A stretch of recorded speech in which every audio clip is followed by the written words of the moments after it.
Hello दोस्तों, आपका स्वागत है आपके ही अपने यूट्यूब चैनल एसविन एकेडमी में। दोस्तों, इस वीडियो में हम उत्तल लेंस और अवतल लेंस में 12 अंतर पढ़ने वाले हैं। दोस्तों, 12 अंतर तो एग्जाम में नहीं पूछा जाता है, लेकिन इससे हमें यह फायदा होगा कि अवतल लेंस और उत्तल लेंस से जितना भी ऑब्जेक्टिव बनेगा संपूर्ण ऑब्जेक्टिव हमें याद हो जाएगा। तो दोस्तों, यदि आपको वीडियो मेरी अच्छी लगती है तो आप हमारे चैनल को सब्सक्राइब कीजिए और उसके साथ आने वाले बेल आइकन को भी प्रेस कर ले। तो चलिए दोस्तों, आज के वीडियो को हम शुरुआत करते हैं। तो दोस्तों, यहाँ पे हम पूरा उत्तल लेंस और अवतल लेंस में अंतर लिख लिया है, कम ही समय में पूरा बता देंगे। तो देखिए, यहाँ पे लिखा है पहला पॉइंट में कि उत्तल लेंस किनारे की अपेक्षा बीच में मोटा होता है। यानी उत्तल लेंस क्या होता है, तो किनारे की अपेक्षा, जैसे देखिए यहाँ पे हम बताते हैं, ये क्या है, उत्तल लेंस है। ये क्या है, उत्तल लेंस। देखिए, इसको क्या बोलते हैं, किनारा बोलते हैं। साइड वाला को किनारा और ये बीच में है। तो देखिए यहाँ पे किनारे की अपेक्षा बीच में मोटा होता है। देखिए यहाँ पे किनारे पे पतला है और बीच में मोटा होता है। तो यही है पहला पॉइंट कि उत्तल लेंस की किनारों की अपेक्षा बीच में मोटा होता है। ठीक, उसके बाद इसमें देखिए पहला में क्या है कि अवतल लेंस किनारों की अपेक्षा बीच में ये क्या होता है, पतला होता है। तो देखिए इसका फिगर ये होता है, ये है अवतल लेंस, ये है अवतल लेंस। देखिए इसको क्या बोलते हैं, साइड वाला को किनारा बोलते हैं। और बीच में देखिए क्या है, यहाँ पे देखिए पतला है और यहाँ पे देखिए कितना मोटा है ना। तो वही बोलते हैं कि अवतल लेंस किनारों की अपेक्षा बीच में पतला होता है। इसके बीच में पतला और किनारे पे मोटा होता है। तो ये पहला अंतर आ गया समझ में। उसी तरह दूसरा देखिए, उत्तल लेंस की फोकस दूरी और वक्रता त्रिज्या पॉजिटिव होती है, जबकि अवतल लेंस की फोकस दूरी और वक्रता त्रिज्या नेगेटिव होती है। देखिए दोस्तों, यहाँ पे कन्फ्यूजन दूर कर लीजिए कि अ मतलब क्या होता है। जब किसी भी वर्ड के शुरू में अ लग जाता है तो उसका मतलब होता नहीं। तो नहीं, क्या नहीं, हमारे पास धन नहीं है तो कर्जा है, तो कर्जा मतलब माइनस। तो इसलिए क्या बोलेंगे कि अवतल लेंस की फोकस दूरी और वक्रता त्रिज्या नेगेटिव होती है। तो उत्तल में क्या हो जाएगा, इसकी फोकस दूरी और वक्रता त्रिज्या पॉजिटिव होती है। मतलब F बराबर R बराबर पॉजिटिव, किस में, तो ये उत्तल लेंस में। फिर अवतल में देखिए क्या है, F बराबर R बराबर यहाँ पे नेगेटिव। तो बता दिए और मतलब नहीं, मतलब हमारे पास धन नहीं है, कर्जा है, तो माइनस होता है।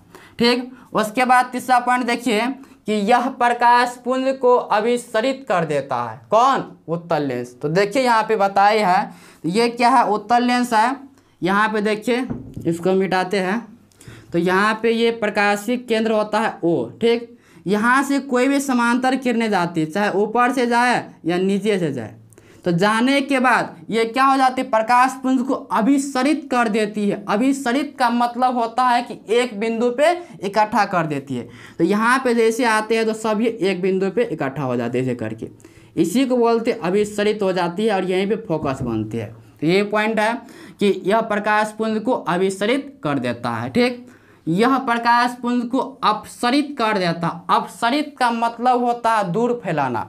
तो जैसे देखिए ये क्या है, तो ये है यानी अवतल लेंस। तो यहाँ पे ये प्रकाशीय केंद्र होता है। जब इसके समांतर कोई भी रे जाता है, चाहे ऊपर से या नीचे से, प्रिंसिपल एक्सिस के, तब ये क्या हो जाता है, यहाँ से ये रिफ्लेक्ट होकर के ये दूर फैल जाता है, ऐसे करके दूर फैल जाता है। इसी दूर फैलने को क्या कहते हैं, अपसरित कहते हैं। आगे समझ में। नेक्स्ट पॉइंट देखिए, चौथा पॉइंट है, इसमें समांतर किरणें F1 पर मिलती है। देखिए दोस्तों, यहाँ पे फिगर में किसका चर्चा कर, उत्तल लेंस का। यहाँ पे वास्तव में मिल रही है, फोकस यहाँ पे बन रही है। ठीक, इसी को F1 दे दिया है, तो मिलती है। लेकिन यहाँ पे अवतल लेंस में देखिए, यहाँ पे तो फोकस नहीं बनेगा, ये किरण इधर चला गया, ये किरण उधर चला गया, तो यहाँ पे तो कोई प्रिंसिपल एक्सिस है ही नहीं जो फोकस बनेगा। फोकस हमेशा प्रिंसिपल एक्सिस एंड मुख्य अक्ष पे बनता है।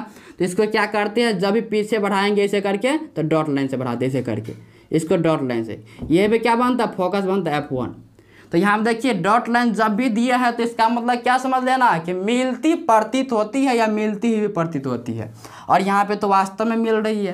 तो वही लिखा है, इसमें समांतर किरणें, ये प्रिंसिपल एक्सिस की ये है, इसके समांतर लिया किरणें F1 पर मिलती है। वास्तव में यहाँ पे देख रहे हैं F1 पर मिलती है, लेकिन इसमें समांतर किरणें F1 पर मिलती प्रतीत होती है। इसमें डॉट लाइन से फोकस बना हुआ है, इसलिए क्या बोलेंगे, मिलती प्रतीत होती है। नेक्स्ट पॉइंट देखिए 5वां, इसे अभिसारी लेंस भी कहते हैं। किसको, तो उत्तल लेंस को अभिसारी लेंस भी कहते हैं। दोस्तों ये क्वेश्चन बहुत बार ऑब्जेक्टिव में पूछा भी गया है। तो देखिए जब भी जो प्रकाश को अभिसरित कर देता है इसीलिए उत्तल लेंस को अभिसारी लेंस भी कहते हैं, लेकिन अवतल लेंस को अपसारी लेंस भी कहते हैं। यदि पूछ दिया जाए क्यों, तो क्योंकि यह समांतर किरणें क्या होती है, उसको अपसरित कर देता है, इसलिए इसे अपसारी लेंस भी कहते हैं। ठीक, नेक्स्ट पॉइंट देखिए, नेक्स्ट है 6ठा पॉइंट, इस लेंस की क्षमता धनात्मक होती है। जैसे बताए थे अभी कि अवतल लेंस की फोकस दूरी और वक्रता त्रिज्या इसमें नेगेटिव और इसमें पॉजिटिव। तो यहाँ हम देखिए इसमें उत्तल लेंस में इस लेंस की क्षमता धनात्मक होती है। जैसे एक फार्मूला बताते हैं आपको, P बराबर होता है 1/f। ठीक, यहाँ हम देखिए P बराबर 1/f। इसमें क्या है, देखिए f यहाँ पे पॉजिटिव है तो यहाँ पे प्लस लिखेंगे तो क्या निकल गया, पॉजिटिव ही निकल गया। क्षमता मतलब पावर, तो वही लिखिए इस लेंस की क्षमता धनात्मक होती है। इसमें भी वही फार्मूला का यूज करके आप बना सकते हैं। तो क्या होता है, P बराबर 1/f, तो बराबर 1/f का मान देखिए यहाँ पे क्या होता है, नेगेटिव होती है, -f हो जाएगा। तो क्या हो जाएगी, इस लेंस की क्षमता यानी ऋणात्मक होती है। क्षमता मतलब पावर, P फॉर पावर। ठीक, नेक्स्ट पॉइंट देखिए 7वां पॉइंट है, इसमें वास्तविक और आभासी दोनों प्रतिबिंब बनते हैं। वास्तविक प्रतिबिंब भी बनते हैं और आभासी प्रतिबिंब भी बनते हैं। जैसे आपको किरण आरेख के साथ हम पिछले वीडियो में बता चुके हैं, आप वहां से भी देख सकते हैं। ठीक, इसमें सिर्फ काल्पनिक प्रतिबिंब ही बनते हैं, तो ये सब ऑब्जेक्टिव के लिए भी ध्यान रखना। ठीक, उसके बाद देखिए 8वां पॉइंट लिखिए कि इसमें अक्षर बड़े आकार के दिखाई देती है। जब भी उत्तल लेंस को किसी अक्षर के सामने, किसी लिखावट के सामने लेकर के जाएंगे तो उसमें अक्षर क्या होता है, वह बहुत बड़े आकार के दिखाई देते हैं। लेकिन जब अवतल लेंस के यानी अक्षर के सामने ले जाते हैं तो वह छोटे आकार के दिखाई देंगे। अवतल लेंस को किसी पन्ना के साथ ले जाएंगे लिखावट के साथ तो वह छोटे अक्षर के दिखाई देने लगता है, लेकिन जब वह उत्तल लेंस को उसके सामने रखेंगे तो वह अक्षर बड़ा दिखाई देने लगता है।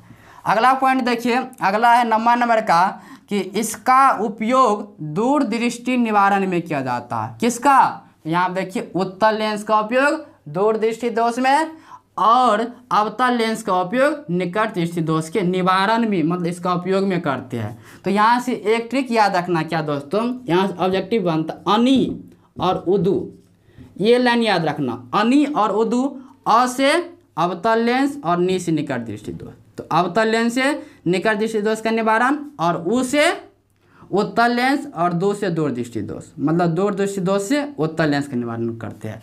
तो यही पॉइंट यहाँ पर लिखा है, इसका उपयोग दूरदृष्टि निवारण के लिए किया जाता है और इसका उपयोग निकट दृष्टि दोष के लिए निवारण किया जाता है। तो अनि और उदू याद रखना, आ जाएगा समझ में। फिर अगला पॉइंट देखिए 10वां है, इसका प्रयोग सूक्ष्मदर्शी में करते हैं। किसका, तो यहाँ पे देखिए अवतल यानी उत्तल लेंस का जो प्रयोग है हम लोग सूक्ष्मदर्शी सब में उपयोग करते हैं। तो आप लोग जानते भी होंगे सूक्ष्मदर्शी सब क्या होता है। ठीक, उसी प्रकार इसका प्रयोग किसका, तो अवतल लेंस का प्रयोग दूरदर्शी में। यहाँ पे कन्फ्यूजन दूर कर लो कि उत्तल लेंस का प्रयोग सूक्ष्मदर्शी में करते हैं जबकि अवतल लेंस का प्रयोग दूरदर्शी में करते हैं। यहाँ से भी ऑब्जेक्टिव पूछा जाता है। ठीक, अगला देखिए पॉइंट 11वां नंबर में लिखिए है, इस लेंस को बाईं ओर हिलाने पर प्रतिबिंब दाईं ओर गति करता है। जब उत्तल लेंस को बाईं ओर हिलाएंगे तो प्रतिबिंब वह दाईं ओर गति करने लगता है, लेकिन दाईं ओर हिलाएंगे तो बाईं ओर गति करने लगता है। मतलब उत्तल लेंस में अपोजिट होता है, लेकिन जब अवतल लेंस में बाईं ओर हिलाएंगे तो प्रतिबिंब भी क्या होगा, बाईं ओर ही गति करता है। यदि दाईं ओर हिलाएंगे तो प्रतिबिंब भी क्या करता है, दाईं ओर ही गति करता है। मतलब इसमें सेम होता है, इसमें अपोजिट होता है, ये ध्यान रखना। ठीक, उसके बाद देखिए इसमें प्रतिबिंब कुल 6 स्थिति में बनता है। इसमें किरण आरेख में बताए थे कि प्रतिबिंब जो बनता है वो 6 स्थिति में बनता है। 6 टाइप में बताए होंगे, वस्तु को कहाँ पर रखेंगे तो कहाँ पे बनता है। तो यहाँ पे पॉइंट ध्यान रखना कि इसमें प्रतिबिंब कुल 6 स्थिति में बनता है, लेकिन इसमें प्रतिबिंब कुल 2 स्थिति में ही बनता है। किसमें, तो ध्यान रखना, अवतल लेंस में प्रतिबिंब 2 स्थिति में ही बन जाता है, लेकिन उत्तल लेंस में जो प्रतिबिंब है वह 6 स्थिति में बनता है। यदि आप इस टॉपिक का वीडियो नहीं देखे हैं तो उस वीडियो का लिंक हम इस वीडियो के डिस्क्रिप्शन में दे रखे हैं, आप यहाँ से उस वीडियो को देख सकते हैं। तो मिलते हैं नेक्स्ट वीडियो में।